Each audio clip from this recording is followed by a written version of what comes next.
Hello, स्वागत है आपका अपने YouTube channel DP exam point में। जैसा कि आप लोग काफ़ी इंपॉर्टेंट जीके जीएस के महत्वपूर्ण 50 प्रश्न लेके आए जो सभी सेलेक्टेड क्वेश्चन है और बार बार एग्जाम में पूछे गए प्रश्न है। यदि आप किसी भी कंपटीशन की तैयारी करते हैं तो यकीन मानिए ये वीडियो आप लोग के लिए काफ़ी ज़्यादा यूजफुल रहने वाला है। तो आप लोग वीडियो के लास्ट तक बने रहेगा। लास्ट में हम एक टेस्ट क्वेश्चन ही पूछेंगे जिसका आंसर आप लोग कमेंट बॉक्स में कमेंट करके जरूर दीजिएगा। आइए शुरू करते हैं क्वेश्चन नंबर फर्स्ट बिना समय गवाए हुए। तो क्वेश्चन पहला है, लेंस की क्षमता किसमें मापी जाती है? तो इसका सही आंसर हो जाएगा ऑप्शन डी। याद रखिएगा, डायप्टर में नापी जाती है लेंस की क्षमता है। ठीक है, यदि आप लोग को किसी भी क्वेश्चन का आंसर पता है तो आप लोग कमेंट बॉक्स में कमेंट कर सकते हैं। तो दूसरा क्वेश्चन है आप लोग के लिए, स्पष्ट दूरी की न्यूनतम दूरी कितनी होती है? ठीक है, तो यानी कि स्पष्ट दूरी देखने के लिए न्यूनतम दूरी कितनी होती है? ठीक है, तो इसका सही आंसर हो जाएगा ऑप्शन बी। याद रखिएगा 25 सेंटीमीटर होता है स्पष्ट देखने के लिए। ये एग्जाम में कई बार पूछा गया प्रश्न है और आगे आपके एग्जाम में ये क्वेश्चन पूछ भी सकता है। अगला क्वेश्चन है, विद्युत का सबसे अच्छा चालक क्या है? तो इसका सही आंसर हो जाएगा ऑप्शन सी। याद रखिएगा चांदी।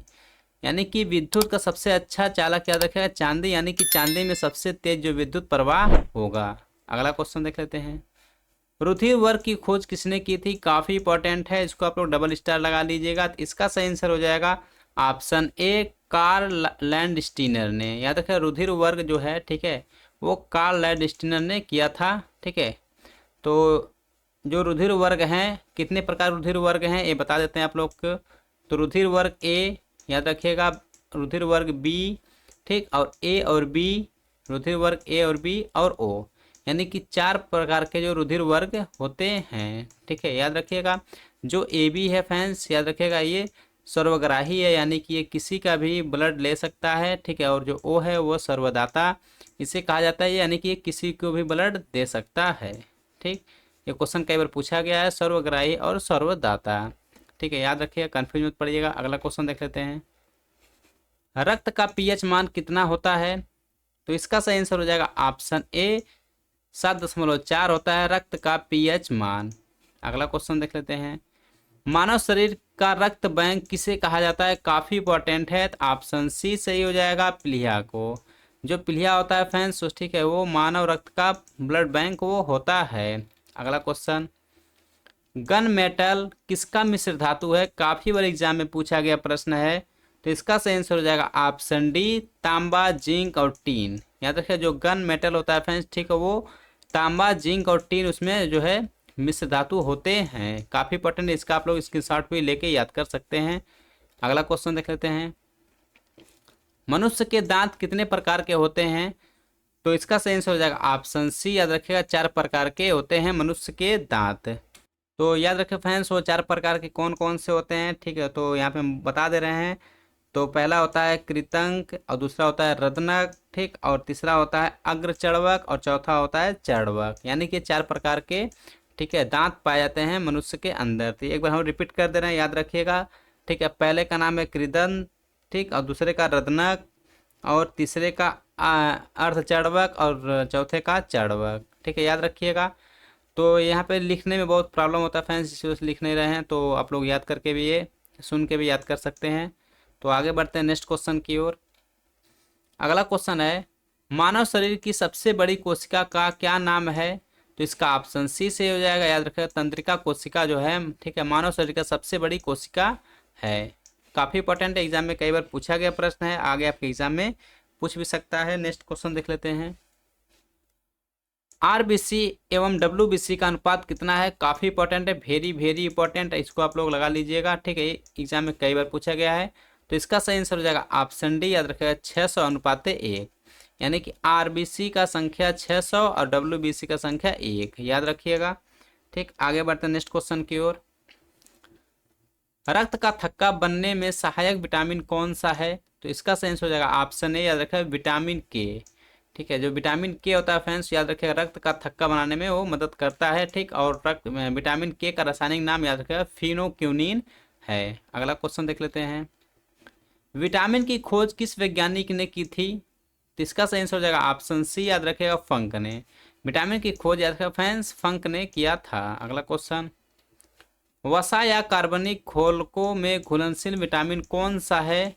काफी इंपॉर्टेंट है, तो इसका सही आंसर हो जाएगा ऑप्शन बी। याद रखिएगा विटामिन ए डी ई के, जो विटामिन ए डी ई के है फ्रेंड्स, ठीक है, वो याद रखिएगा, ये वसा या कार्बनिक घोलों में घुलनशील है, ठीक है। और जो बचा बी और सी याद रखिएगा, ये पानी में घुलनशील है, काफ़ी बार एग्जाम में पूछा गया प्रश्न है, ठीक है। तो याद रखिएगा बी और सी किस में, तो पानी में, ठीक, और ए डी ई के वसा में। अगला क्वेश्चन देख लेते हैं, विटामिन के की कमी से होने वाले रोग कौन सा है, ठीक है। इसका ऑप्शन बी से हो जाएगा रक्त का थक्का न बनना, यानी कि विटामिन के की कमी होगी फ्रेंड्स तो रक्त का थक्का नहीं बनेगा। अगला क्वेश्चन देख लेते हैं,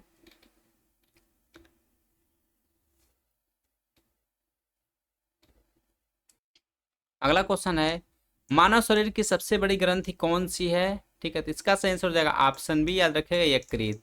यकृत जो है फैंस वो मानव शरीर की सबसे बड़ी ग्रंथि है, और याद रखेगा यकृत जो होता है, ठीक है, यकृत का वजन 1.5 kg से 2 kg मतलब 2 kg तक होता है, ठीक है, यानी कि 1.5 किलो से 2 किलो तक ये होता है मानव शरीर की, ठीक है, सबसे बड़ी ग्रंथि यकृत, याद रखेगा लीवर। अगला क्वेश्चन देख लेते हैं, शरीर से हृदय की ओर ले जाने वाली रक्त वाहिनियों को क्या कहते हैं, तो इसका सही आंसर हो जाएगा ऑप्शन सी, याद रखेगा सिरा। जो शरीर से हृदय की ओर रक्त ले जाते हैं, ठीक है, उस रक्त वाहिनियों को सिरा कहते हैं, याद रखिएगा, काफी इंपॉर्टेंट है। अगला क्वेश्चन देख लेते हैं, हृदय की धड़कन को नियंत्रित करने वाला हार्मोन्स कौन सा है, तो इसका सही आंसर हो जाएगा ऑप्शन ए, याद रखिएगा एड्रेनेलिन। जो एड्रेनेलिन है फ्रेंड्स वो हृदय की धड़कन को नियंत्रित करता है, ठीक है। अगला क्वेश्चन देख लेते हैं, मस्तिष्क के कार्य का पता लगाने के लिए किसका प्रयोग किया जाता है, तो ऑप्शन ए सही हो जाएगा ईईजी, ठीक है। ईईजी का प्रयोग मस्तिष्क के कार्य का पता लगाने के लिए किया जाता है, यानी कि मस्तिष्क की जांच ईईजी द्वारा किया जाता है। अगला क्वेश्चन, शरीर की सबसे छोटी हड्डी कौन सी है, ऑप्शन ए से हो जाएगा स्टेपीज। याद करें फ्रेंड्स, जो स्टेपीज है वो मानव शरीर की सबसे छोटी हड्डी है, और ये स्टेपीज जो है कान में पाई जाती है, ठीक है, याद रखिएगा कान में स्टेपीज नामक हड्डी पाई जाती है, ठीक। अब प्रत्येक कान में याद रखिएगा 3 हड्डियां पाई जाती हैं, ठीक है, यानी कि दोनों कान में टोटल 6 हड्डी पाई जाती हैं। अगला क्वेश्चन, टिटनेस रोग से कौन सा अंग प्रभावित होता है, तो इसका सही आंसर हो जाएगा ऑप्शन डी, याद रखेगा तंत्रिका तंत्र। जो टिटनेस रोग है फैंस, ठीक है, तंत्रिका तंत्र को प्रभावित कर देता है और शरीर जो है ऐंठन प्रदान करने लगता है, ठीक, इससे जो है इंसान की मृत्यु हो जाती है, ठीक। अगला क्वेश्चन देख लेते हैं, इटाई इटाई नामक रोग किस तत्व के कारण होता है, तो इसका सही आंसर हो जाएगा ऑप्शन डी, याद रखेगा कैडमियम के कारण जो है इटाई इटाई नामक रोग होता है, ठीक है। जो कैडमियम है फैंस की कमी से इटाई इटाई नामक रोग हो जाता है। अगला क्वेश्चन, रक्त किस प्रकार का उत्तक है, तो इसका सही आंसर हो जाएगा ऑप्शन बी, याद रखिएगा तरल संयोजी उत्तक। जो रक्त है फैंस, जो ब्लड है, ठीक है, वो तरल संयोजी उत्तक है, कई बार एग्जाम में देखने को मिला है, और आगे आपके एग्जाम में ये क्वेश्चन पूछ भी सकता है। आई होप आप लोग को वीडियो अच्छा लग रहा हो तो अपने दोस्तों में भी शेयर जरूर करिएगा, और आप सभी लोग वीडियो को लाइक जरूर कर दीजिएगा। यदि आप लोग इस वीडियो पर नए हैं तो चैनल को जरूर सब्सक्राइब करिएगा, क्योंकि इसी ऐसे रिलेटेड वीडियो हम आप लोग के लिए डेली लाते रहते हैं। तो बढ़ते हैं नेक्स्ट क्वेश्चन की ओर।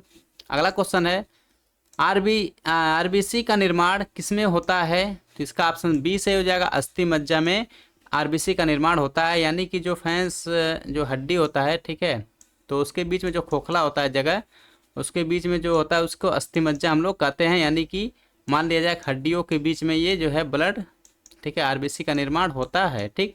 और डब्ल्यूबीसी का भी याद रखिएगा, यहीं से डब्ल्यूबीसी का भी निर्माण होता है अस्थि मज्जा से। अगला क्वेश्चन, लेंस की शक्ति की इकाई क्या है, तो ऑप्शन डी से हो जाएगा डायप्टर से लेंस की क्षमता मापी जाती है, ठीक है। जो लेंस की शक्ति का इकाई या फिर लेंस की शक्ति का मात्रा क्या रखेगा, डायप्टर से इसे मापा जाता है। अगला क्वेश्चन, द्रव की चौथी अवस्था ठोस, द्रव व गैस के अलावा कौन सी है, यानी कि पहली अवस्था ठोस है, दूसरी अवस्था याद रखेगा द्रव है, और तीसरी अवस्था गैस है। तो यहाँ पे पूछ रहा है चौथी अवस्था क्या है, ठीक है, काफ़ी इंपॉर्टेंट है। तो ऑप्शन डी से हो जाएगा, याद रखेगा प्लाज्मा। जो द्रव की चौथी अवस्था होती है फैंस वो होता है प्लाज्मा, याद रखिएगा। अगला क्वेश्चन देख लेते हैं, एसआई पद्धति में मूल मात्रक कितने हैं? तो ऑप्शन सी सही हो जाएगा 7। याद रखिए एसआई पद्धति में मूल मात्रक फैन 7 हैं। ठीक है, यदि आप लोग का उसका नाम पता है तो आप लोग कमेंट कर सकते हैं। अगला क्वेश्चन देख लेते हैं। एसआई पद्धति में समतल कोण का मूल मात्रक क्या है? तो इसका सही आंसर हो जाएगा ऑप्शन ए, याद रखिएगा रेडियन। जो समतल कोण का मूल मात्रक है फैंस वो रेडियन होता है। अगला क्वेश्चन, एसआई पद्धति में आवृत्ति का नया मात्रक क्या है? ठीक है, तो इसका सही आंसर हो जाएगा ऑप्शन सी, याद रखिएगा हर्ट्ज। HZ यानी कि हर्ट्ज जो है, ठीक है, वो आवृत्ति का नया मात्रक है। अगला क्वेश्चन, दूरी मापने की सबसे बड़ी इकाई क्या है? तो इसका सही आंसर हो जाएगा ऑप्शन डी, याद रखिएगा पारसेक। ठीक है, जो दूरी मापने की सबसे बड़ी इकाई है फ्रेंड्स वो पारसेक है। ठीक है, प्रकाश वर्ष से भी दूरी मापी जाती है, लेकिन याद रखिए सबसे बड़ी दूरी नापने की इकाई पारसेक है। यहाँ पे बच्चे जो कंफ्यूज पड़ जाते हैं पारसेक और प्रकाश वर्ष में, तो याद रखिएगा दूरी मापने की सबसे बड़ी इकाई कहेगा तो पारसेक, यदि कहेगा दूरी मापने की इकाई तो प्रकाश वर्ष। ठीक है, अगला क्वेश्चन देख लेते हैं। अगला क्वेश्चन है, कार्य का एसआई पद्धति में मात्रक क्या है? तो इसका सही आंसर हो जाएगा ऑप्शन ए, याद रखिएगा जूल। अगला क्वेश्चन, ज्योति तीव्रता मापने का यंत्र कौन सा है? तो इसका सही आंसर हो जाएगा ऑप्शन सी, याद रखिएगा कैंडला। जो दो ज्योति तीव्रता का मात्रक है फैंस वो होता है कैंडला। ये भी एग्जाम में कई बार पूछा गया है और आगे आपके एग्जाम में पूछ भी सकता है। अगला क्वेश्चन है, एक अश्वशक्ति में कितने वाट समतुल्य होती हैं? तो ऑप्शन सी से हो जाएगा 746 वाट होता है एक अश्वशक्ति में, यानी कि 1 हावर्स पावर में 746 वाट होता है। अगला क्वेश्चन, कार्य का एसआई पद्धति मात्रक क्या है? तो ऑप्शन डी सही हो जाएगा जूल। याद रखिए फ्रेंड्स, जो कार्य का एसआई मात्रक होता है, ठीक है, वो जूल होता है, यानी कि कार्य को जूल में मापते हैं। ठीक है, तो अगला क्वेश्चन देख लेते हैं। अब फ्रेंड्स ये लग रहा है PDF इतना ही बना है, तो 34 क्वेश्चन आप लोगों के लिए मोस्ट इंपॉर्टेंट थे। अब अगले वीडियो में जो है 50 क्वेश्चन आप लोगों के लिए लेकर आएंगे, तो आप लोग इस चैनल पे बने रहिएगा और आप लोग सभी लोग वीडियो को लाइक और अपने दोस्तों में शेयर जरूर करिएगा ताकि उनका भी यहाँ से हेल्प हो सके। तो यदि आप लोग को इसका PDF चाहिए फ्रेंड्स तो डिस्क्रिप्शन बॉक्स में मेरा टेलीग्राम लिंक है, वहाँ से आप लोग का इसका PDF भी मिल जाएगा। तो आप लोग इस चैनल पर जरूर बने रहिएगा। तो मिलते हैं नेक्स्ट वीडियो में, तब तक के लिए जय हिंद, जय भारत।